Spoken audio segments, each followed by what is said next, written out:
gave us another wonderful missionary family, Brother and Sister George Sham.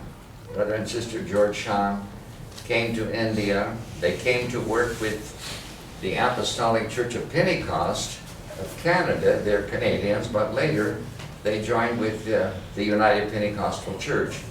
And we worked together for many years. And Brother and Sister George Sham were wonderful missionaries. And we had a beautiful relationship with them. So when my father had to leave India, then I had been the superintendent of the UPC in India, the whole country. And when my father left, then I was appointed as the superintendent. I had been the assistant superintendent, then I became the superintendent.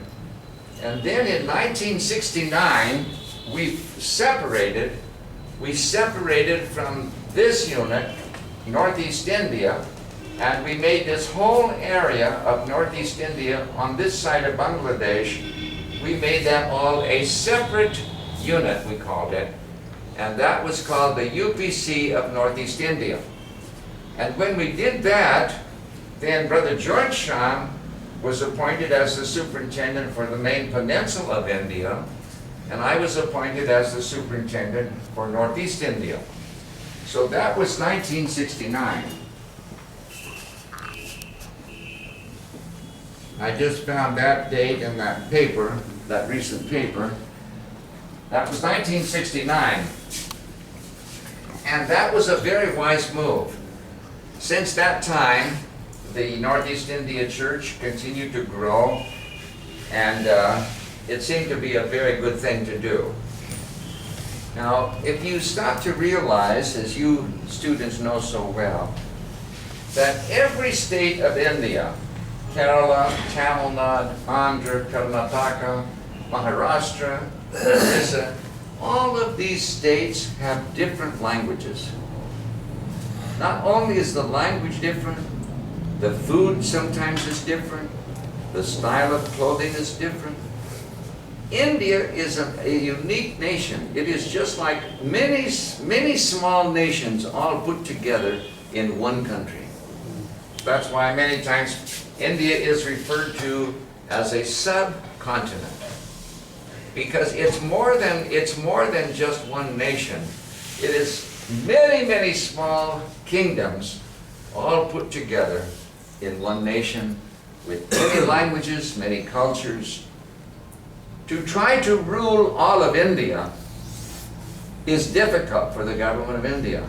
Imagine the problem that the government of India has trying to keep peace and unity in this tremendous, massive area of different cultures and languages. That's no small challenge. Politically, it's a big task. Now, for the church, we are a small group compared to the government. For us to try to control or have unity for the whole nation is very difficult. So here in Kerala, if we have our conference in Kerala, our general conference, they sing in the Malayalam language in Kerala. The brothers come from Tamil Nadu. They don't know Malayalam usually. Maybe they understand some Malayalam, but they like to sing the Tamil songs. And then the folks come down from North India, they sing in Hindi. So when we have a general conference, we have to have many different songs. Somebody will sing in Marathi, somebody will sing in Hindi, somebody will sing in Urdu, somebody will sing in Tamil, somebody will sing in Telugu. It's extremely difficult because there are all of these different nations, all of these different states with their different cultures. So that is one of the unusual things about India. So it has been very difficult for us to structure and organize our work in India in a way that is fair to everybody. So now we have a headquarters in Kerala and try to reach the rest of India from this small state. It's just extremely difficult. to spread out and grow like we should. So this is one of the big problems we have had. So during the past many years in India, our church has not been growing like it should. And this troubles us very much. Another thing that troubles us is we have not had proper unity in India.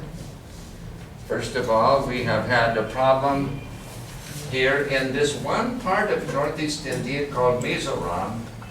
This is just one of the states in Northeast India. There are many tribes, Nagaland and the Garos, the Khasis, and on and on. Most of our church in Northeast India is among the Mizo people. Though it is called the UPC of Northeast India, some people say it's really the UPC of Mizoram because most of the work is there, though they have a mission work in some other areas of Northeast India. But division came in Mizoram, very bad division, and many people left our church. They left our church. And when they left our church, then there was trouble over the church property. And two separate groups were formed. The UPC of Northeast India, which is the group we're a part of, and then the UPC of Mizoram is the group that left us. Basically, the doctrine is the same, but they're fighting with each other and struggling over property. And the whole matter went to the government, to the court. For 17 years, this court case has been going on. 17 years of trouble. 17 years of division. So the government came and put locks on many of the churches. They closed the church, including the headquarters church in Nigel, a beautiful building that we built. They locked it, they locked the office, they locked the bookstore, they locked many churches, and for 17 years, those buildings have been locked. Now, only recently, they have unlocked many of them. Brother Chunga wrote to me there are still 10 churches that are locked, but the others have been opened, and we are thanking God for that. But the tragedy is, during these 17 years, we have suffered. I have no idea how much money has been spent in court cases, and so much of our attention that should have been given to evangelism has been used to solve the court case, the problem of all of this trouble. So it has brought a lot of division and strife and heartache to our church. So that's a very sad part of this. And we had moved our headquarters to Shillong, to Meghalaya. Meghalaya was a very good place for a headquarters for all of Northeast India. And I was very sad when they moved it back to Ajal, because I think that Shillong is a very good location for the whole of Northeast India. It's a central location. But we've lost some of our vision also. We're not reaching out as we should. I had hoped that the Khasi Hills, Shillong is in the Khasi Hills, I had hoped that we would have thousands of members among the Khasis by this time, but we do not have. We hardly have anybody among the Khasis.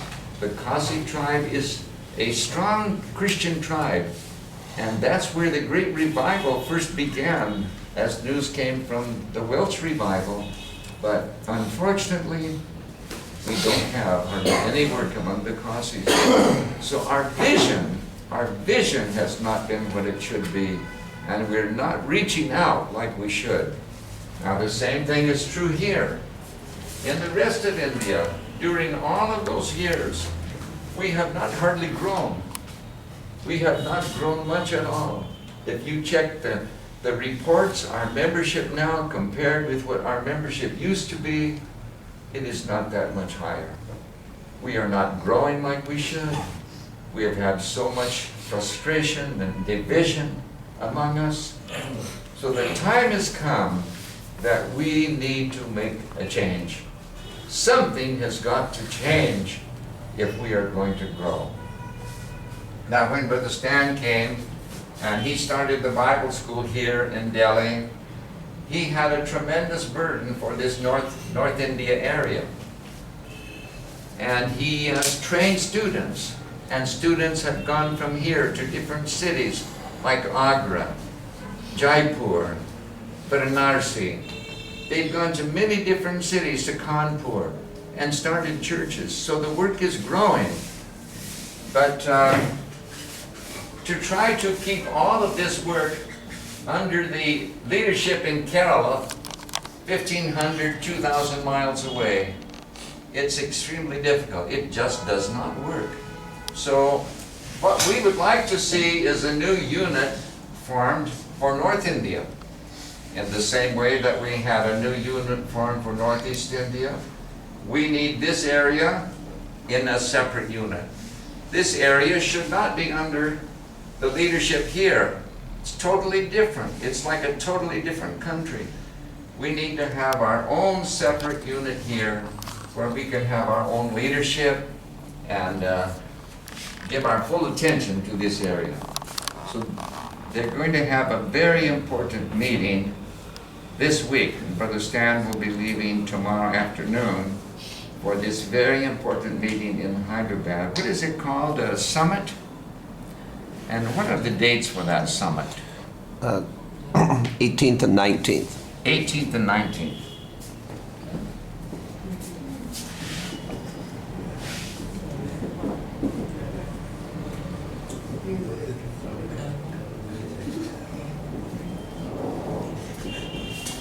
'18th and 19th, which is, what is today? Today, the 16th? It's Friday and Saturday. 16th. So that's Friday and Saturday. Brother Stan and Brother Shan, our regional director, and many others will be gathering in Hyderabad for this meeting to talk about the future of our work in India. Brother Chunga will be there from Northeast India. I think Lalring Sangha will be there. And Brother Jyoti, the superintendent from South India, will be there. And some others. Brother Prince Matthias is coming from Sri Lanka. And some American pastors are coming. There'll be a big group there. And of course, Brother Stan is the area coordinator for India. So there will be a big group there to discuss this. And we are praying earnestly that God will meet with these brethren and that they will have open hearts. You see, one of the problems is we are all human beings and we all have our own ideas about things. And once we have control of something, we don't like to give up that.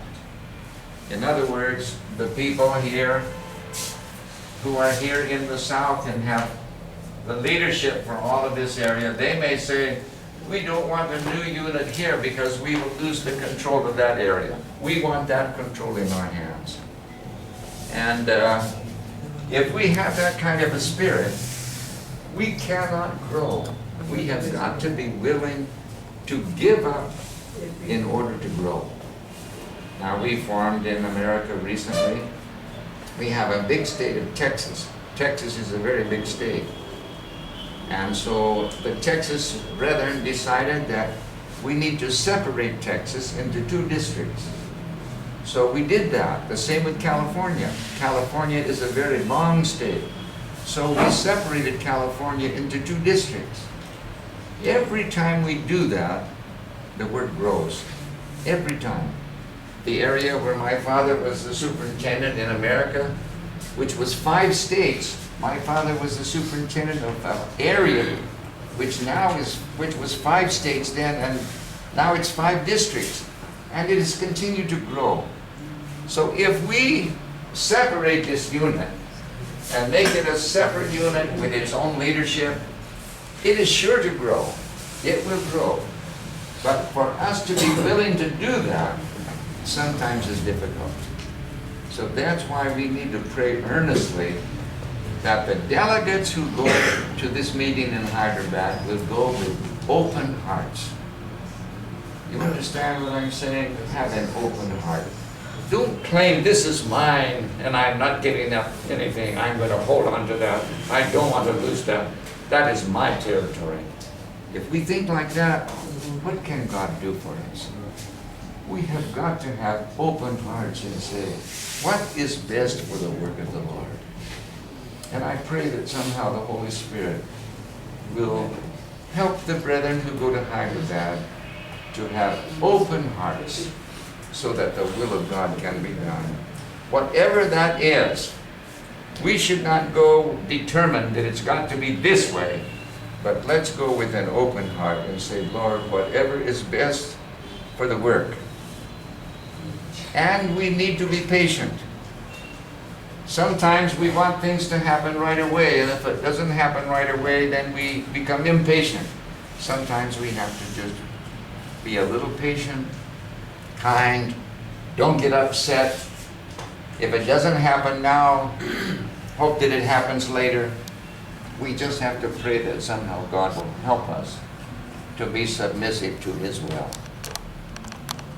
And as I told you earlier, the reason why Jesus prayed so much, sometimes all nights in prayer, was that the will of God, the will of the Father would be done. And we have to be like that too. We have to pray, not my will, but thine be done. So we're going to spend a little time this morning